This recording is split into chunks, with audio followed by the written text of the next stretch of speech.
Musi బాధితులతో BRS BJP పార్టీలు చిల్లర రాజకీయాలు మానుకోవాలని హెచ్చరించారు PCC general secretary Chenagani Dayakar.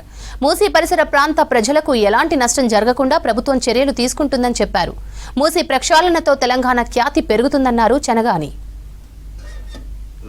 Musi నది ఒక పునర్జీవ నదిగా మార్చడం కోసం 55 కిలోమీటర్ల విస్తీర్ణాన్ని పెంచి శుభ్రపరిచి ఒక జీవనదిగా మార్చాలనే ఆలోచనతోని ప్రభుత్వం అత్యంత ప్రతిష్టాత్మకంగా సింగపూర్లోని మెయిన్ హార్ట్ కన్సర్టియం అనే ఒక సంస్థతోని ఇవాళ దాన్ని డిజైనింగ్ మార్చి నగర ప్రజలు సంవత్సరాల తరబడి పీడిస్తున్నటువంటి మూసీ నది మురికిని పారదోలి ఒక మంచినీటిని ఒక పారే ప్రాజెక్టుగా తయారు చేయాలనేది ముఖ్యమంత్రి గారి యొక్క ఒక మానస పుత్రికగా మూసీ నదిని దత్తత తీసుకొని అభివృద్ధి చేయడం అనేది తెలంగాణ ప్రజల అదృష్టంగా, ఇది మూసీ నది పరివాహక ప్రాంత ప్రజల అదృష్టంగా మనందరం కూడా భావించాలని కోరుతున్నాం.